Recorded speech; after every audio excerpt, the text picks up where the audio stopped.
So another thing that I get a lot of is people asking me, what do you think of Shakeology? What do you think of isagenix?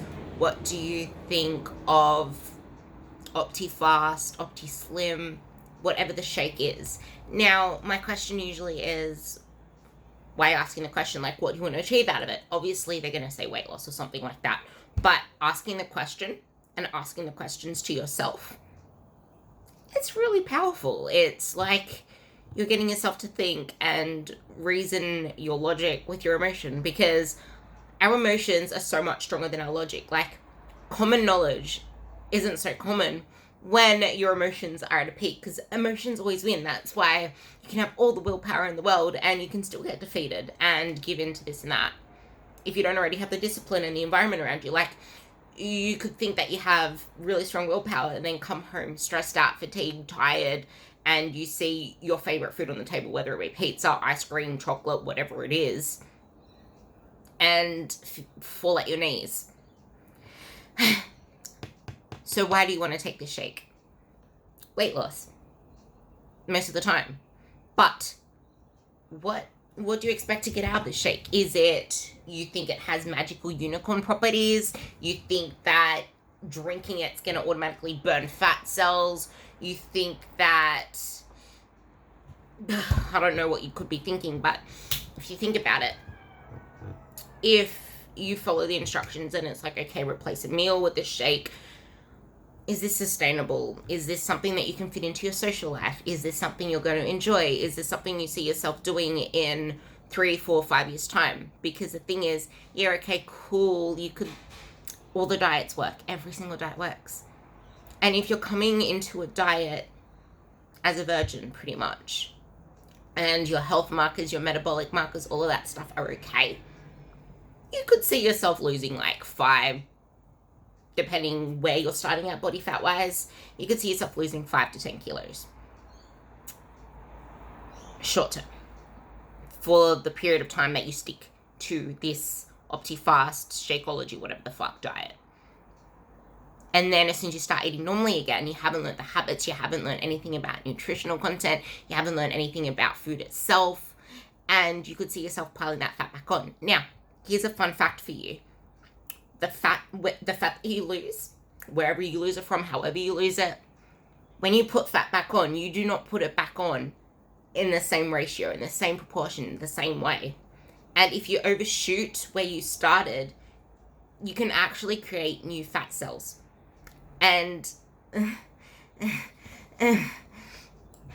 sucky thing is, while you can add more fat cells to your body, you actually cannot get rid of them unless you do like liposuction or some type of surgery. The fat cells you create stay there. They either expand or shrink. So you really don't want to do it that way, but you see a lot of people doing it that way, and you wonder why they have high body fat set points and their hunger signals and all that stuff are skewed up, because fat cells actually release hormones like leptin and ghrelin and all that stuff. So, well, they tell you when you're full, pretty much. If you have a lot of fat cells, it'll be like, yeah, cool. Unless you're leptin resistant. But now, okay, here's the thing. Do you think that drinking that shake is going to fill you up? Because I know as a fact, when I drink something that's like this liquid gunk, like a milkshake, I still want to eat food. It's like, yeah, cool. Where's my food, bitch? Like, I just drank something. Like, that's just like me drinking my cordial. Like, cool, I had something flavored, I had something whatever, but I still want to eat food. And I'm pretty sure after a period of time, once that motivation starts to wane off, that initial spike of motivation starts to wane off, you'll be like, I really want to eat food. And then you'll start craving things like, oh, my husband's eating pasta, my husband's eating bread, I want to start eating it. Or, okay, my kids are having their Vegemite sandwiches, it won't hurt if I, like, pick up their crust, will it? Oh, fuck it, I'll just eat the whole sandwich. Like, it's not going to fill you up. It's not sustainable. It's not enjoyable. It's not something that you can meld into society and go out with your friends and stuff. It's like, okay, cool. You can replace high caloric foods with a shake, but is it really sustainable? Like, if you learn ways that you can actually eat more food and still lose weight, like, I teach the principle of addition, not subtraction. Like, yesterday I just had a girl message me saying, I'm struggling to eat all the food, Ruby.